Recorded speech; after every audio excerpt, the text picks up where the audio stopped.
Hey boys and girls, today I thought I'd show you how to make a loaf of Italian bread since I've had so many requests for it. Gonna need a few ingredients here. Sugar. This is happens to be kosher salt, but it doesn't matter what kind of salt you use. I have 1 cup of water, and you may note that it's at 104.3 degrees. As long as it's between about 100 to 105 at the most, you're good. Some bread flour. This happens to be King Arthur's bread flour, unbleached. A package of yeast. This yeast happens to be quick rise. This is exactly what you want. You want quick rise yeast. It'll give you the best results. You can proof all day long if you want to with regular yeast, but who's got time for that? I know most of you don't. And last but not least, this is some sourdough starter from Texas-born sourdough starters. You can find them on Facebook. I highly suggest you get some. You don't have to use this, but I'm going to for flavoring. Other than that, I will tell you the exact proportions that you may need. So, generally you want to do everything by weight, but since I know most people don't have a digital scale, we're going to do things by volume. Weight-wise, I'll tell you what that is pretty quickly here. So, first thing we want to do is we want to get our water, which is now sitting at 102.5 degrees, into our mixer. So we're going to put that in the bottom. And the reason you want to put that in the bottom of the container is it'll lift the flour off the bottom so it doesn't just stick to the bottom. Next, we want to add a little sugar, because when we add our yeast to this, we're going to give it something to feed on. Now sugar, most people think sugar is a necessary ingredient. It is not. Sugar is a simple carbohydrate, as is flour. So you don't need to have anything sugar if you have diabetes. Even I do, but the amount is so small. So we're going to use 1 tablespoon in this recipe. We're just going to add it to the water. Then what I'm going to do is we're going to add our sourdough mixture in here as well. It's very liquidy. I'm sure you can see that. This is a sponge. So I'm just going to scrape all that out.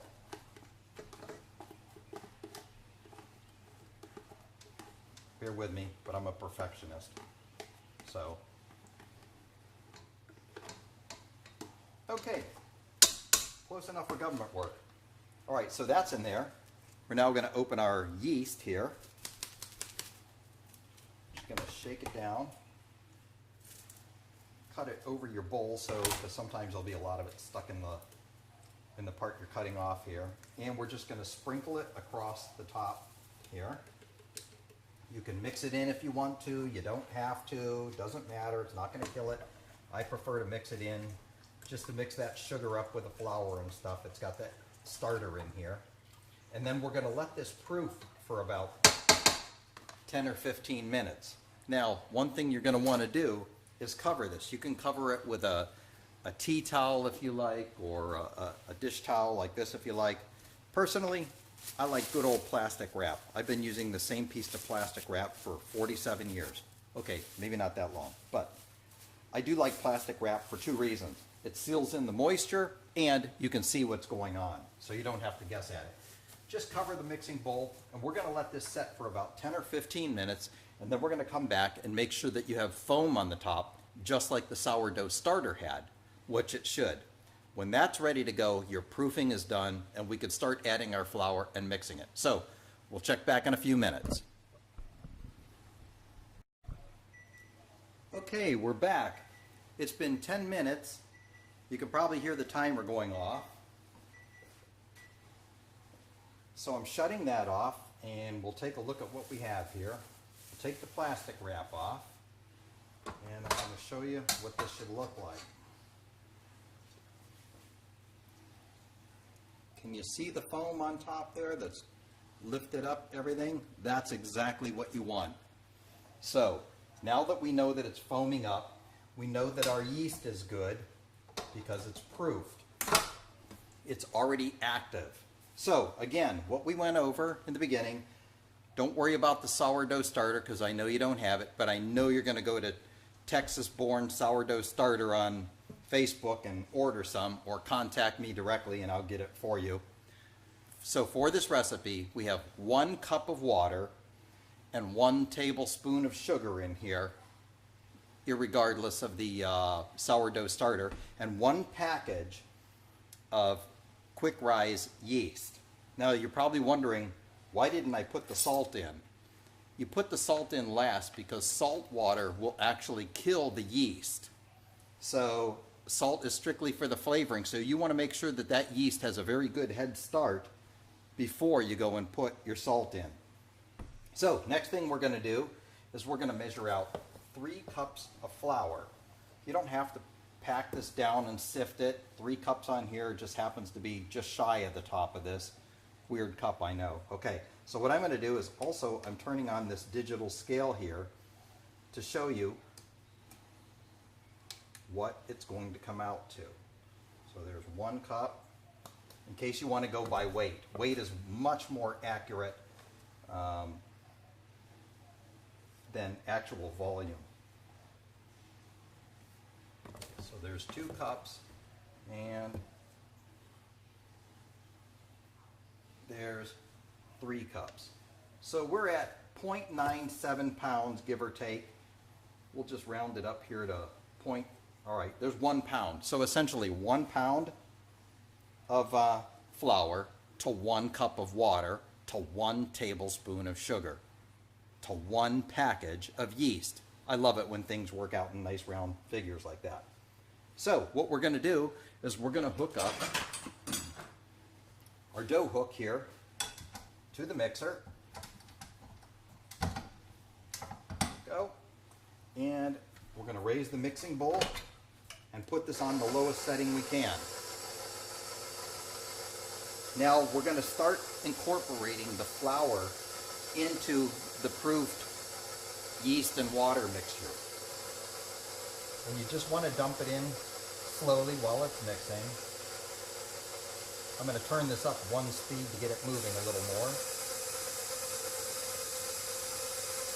If you don't have a mixer, don't worry about it. My grandmother mixed everything in a big spaghetti pot with a wooden spoon and used power by Armstrong. So if you haven't had your workout today, that's a better way to do it.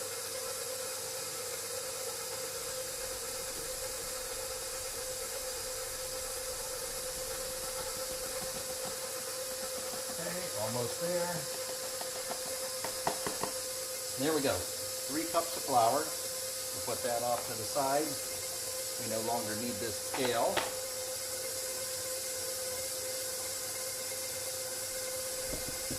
Show you kind of what we're looking at here.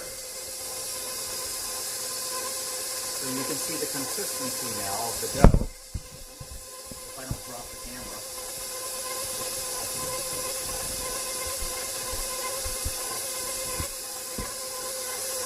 And you'll see it's starting to pull away from the sides. It's still a little bit doughy yet, but that's okay.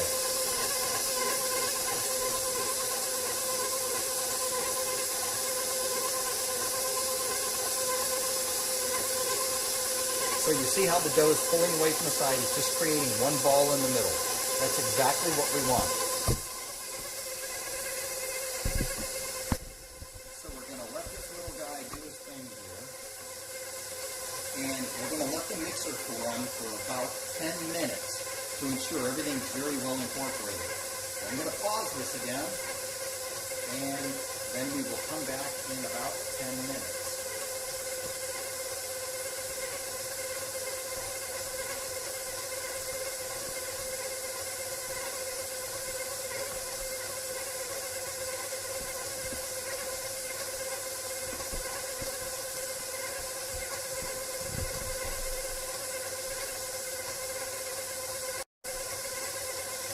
Oh yeah, while it's mixing now, this is an okay time to put your salt in. Also 1 tablespoon.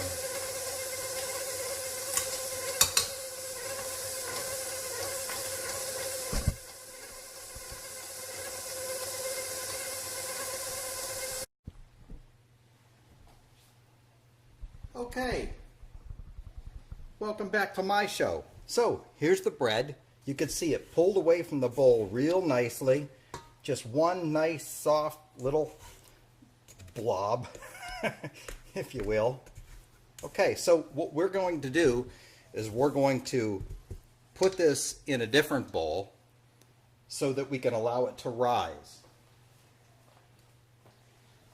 So here would be my suggestion. You can use whatever you've got at home, that's fine. Here's what I happen to have. I have two mixing bowls. One's a little bit bigger than the other. I took my teapot here and warmed some water in it. You don't need a bunch of this. And I'm going to set the other bowl inside of it. It's just floating here, right?